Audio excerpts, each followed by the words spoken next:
Mga kabayan, ikinagulat ni Atty. Harry Roque ang bilyones na pondo ng AKAP at DSWD kung saan ay umabot ng mahigit 27 bilyong piso na ginamit ni Speaker Martin Romualdez.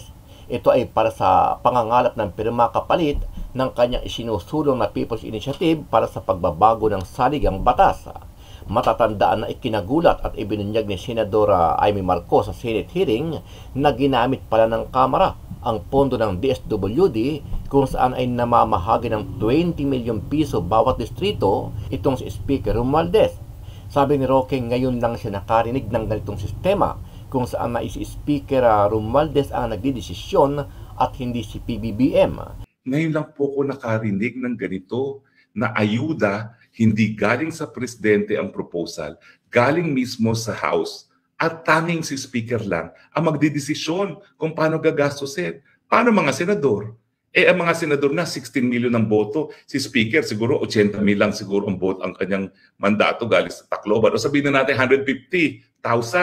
Ano ba naman yung 150,000 na boto kung i-compare mo sa 16 million? Sino ba ang mas may karapatan magbigay ng ayuda? Yung binoto ng 16 million o yung binoto lang ng 150,000? Di ba? Sentido ko mo naman. Samantala, nagkaroon ng talakayan itong si retired General Captain Dado at isang kilalang vlogger na si Jojo de Guzman kung saan ay napag-usapan nila ang kasalukuyang nagiging sistema ngayon ng ating gobyerno, partikular ang relasyon ni Vice President Inday Sara at ang ating Pangulo na si Ferdinand Bongbong Marcos Jr. Napag-usapan nila ang usapin sa ICC kung saan ay tila pabago-bagong desisyon ni PBBM kung muling magbabalik tayo sa ICC para imbestigahan si dating Pangulong Duterte at ang iba pang sangkot di umano sa uplantukhang kabilang si Senadora Bato de la Rosa at Vice President Inday Sara Duterte. Anong tawag mo to sa taong pinalibing yung tatay mo? Tapos nun, papakasuhan mo sa ICC, pababayaan mo, papahuli mo. Di ba walang yung tao yun? Di ba? Anong tawag mo sa tao na niligawan mo yung Sara Duterte na pwede namang tumakbo ng presidente, pero hindi, galit yung tatay sa anak, bakit di ka tumakbo? I'm handing it to you in a silver platter. Hindi tayo. Dito lang ako muna, Vice President. Supportan natin si Apo BBM. Ano ang masasabi mo dito, kabayan? Sama-sama nating panoorin ang buong video at pakicomment nyo po ang inyong mga reaksyon at sariling opinyon. Pero bago yan, muli po ako nag-iimbita sa mga hindi pa po nakasubscribe sa ating channel na Kabayan News PH, pakipindot po ang subscribe button at pakiclick na rin ang notification bell para lagi kayong updated sa mga bagong upload natin na legit at napapanahong balita. Maraming pong salamat. Hanggat sinasabi na Sara na bigyan ng pagkakataon si BBM, nandiyan pa ang unity. Do you think ba magyayari yung kay Tatay Diggs? Hindi. Kasi nandiyan pa si Sara para pagbigyan ng pagkakataon, nakikinig pa siya, binubuhay pa niya yung unity. Di ba? Kahit masama yung loob, ayoko sabihin na talagang masama loob, hindi ko siya nakakausap ha. Ang sa akin, nakikita ko, nakakasama ng loob naman talaga yon. Yung tatay mo nagpalibing nung tatay niya, tapos ikaw all out ka, suporta sa lintik na yung kumpanya na yan, may paswitams pa kayo na red and blue, nagaganon-ganon pa kayo sa mga picture-picture, di ba? Kumbaga sa mga, parang mga mga love team di ba? May pag-asa pa si BBM dahil sa nandiyan si Sara. Na, ayusin niya, huwag mong pastusin yung tatay. Ayusin niya. Anong tawag mo to sa taong pinalibing yung tatay mo? Tapos nun, papakasuhan mo sa ICC, pababayaan mo, papahuli mo. Di ba walang yung tao yun? Di ba?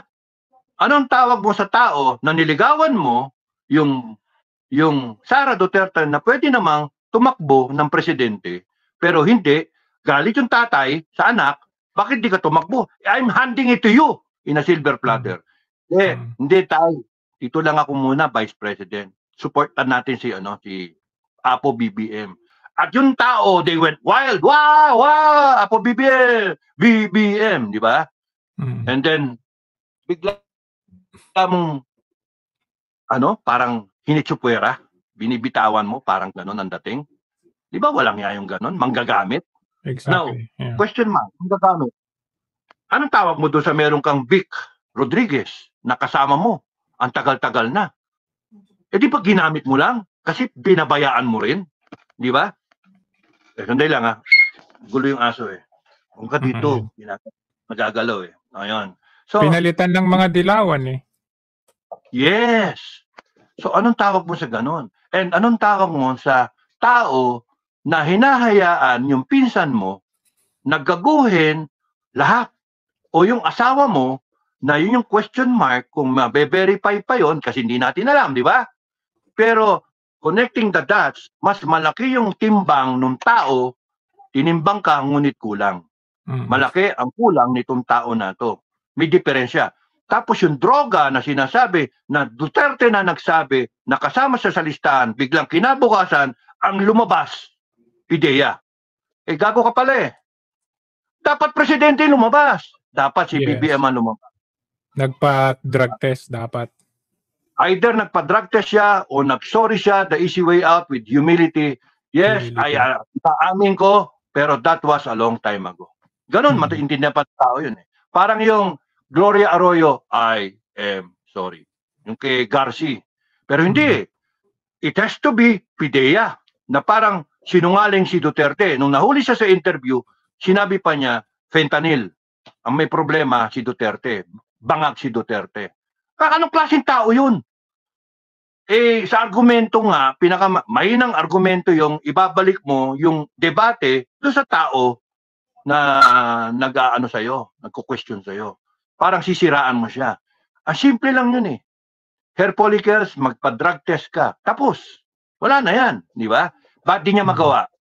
Kasi pagka ginawa niya yun, baka mamaya, biglang lumitaw yung walang yang ano na yan, pulboronic na yan. Di natin alam kung meron o wala. Ako, inintay ko nga eh, baka magkaroon eh. Hindi natin alam. Pero, hindi nga kaya, dadating yan sa eksena, kung isipin mo rin, ano, hindi nga kaya meron. Abay, napakatindi po ng ginawa ng pirma.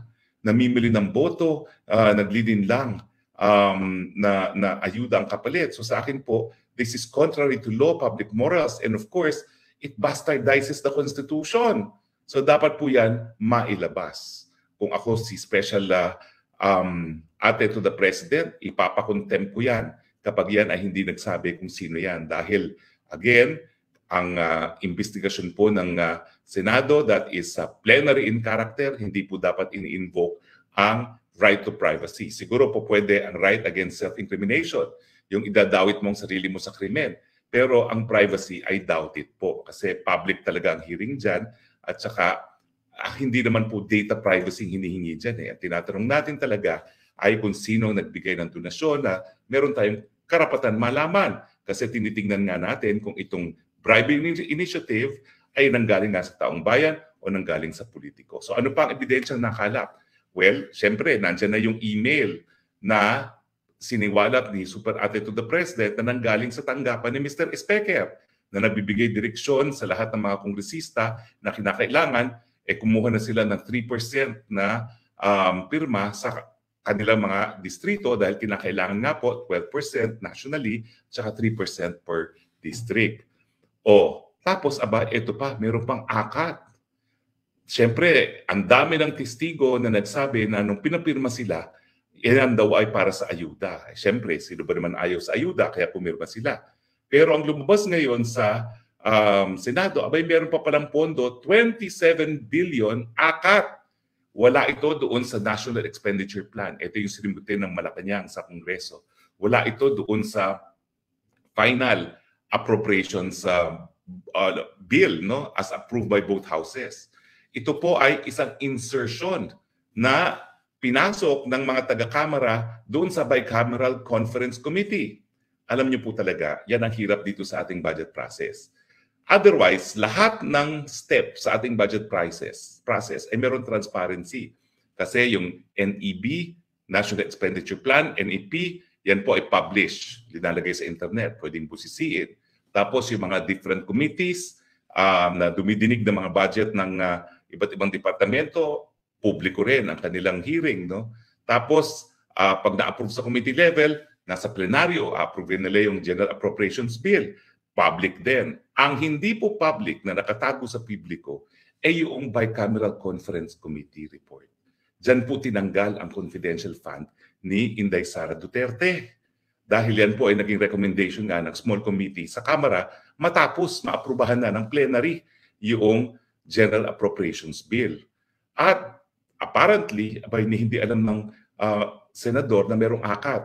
Bakit naman sila papayag? Nakalagay doon sa insertion na yon na tanging si Mr. Speaker lang ang po pwedeng magdesisyon kung kanino ipadadaan itong akat na ito.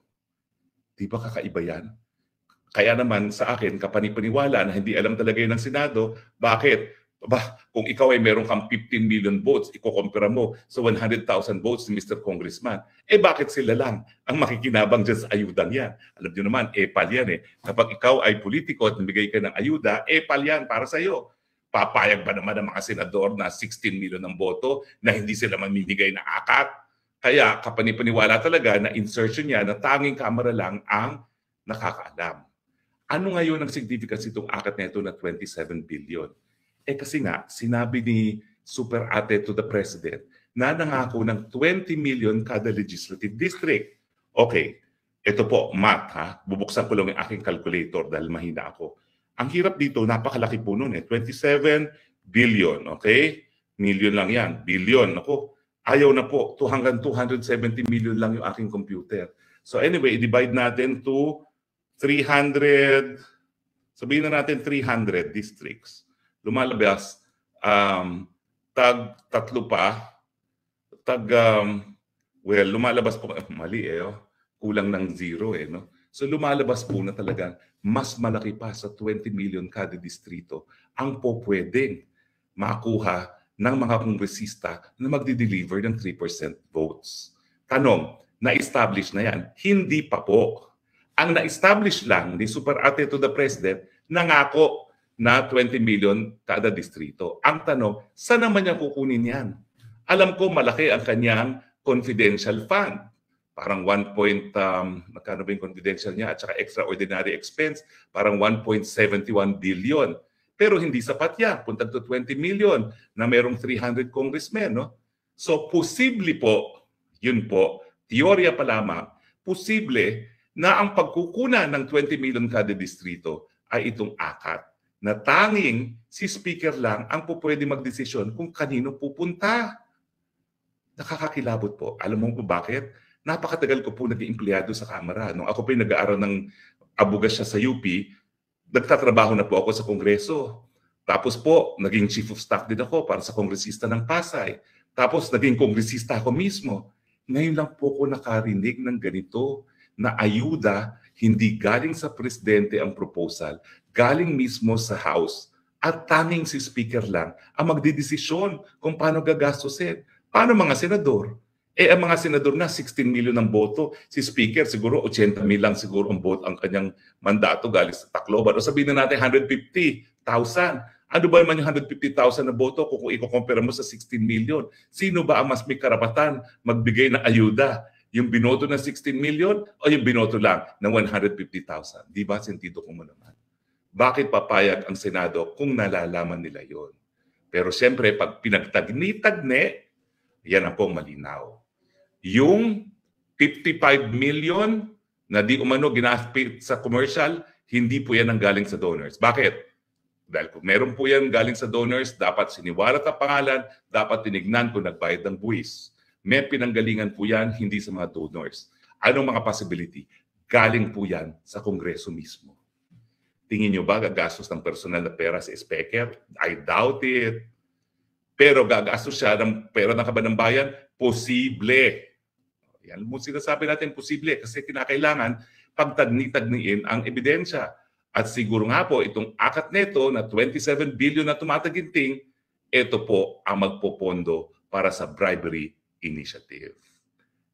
Nakakaskandalo, nakakasuka, nakakadiri.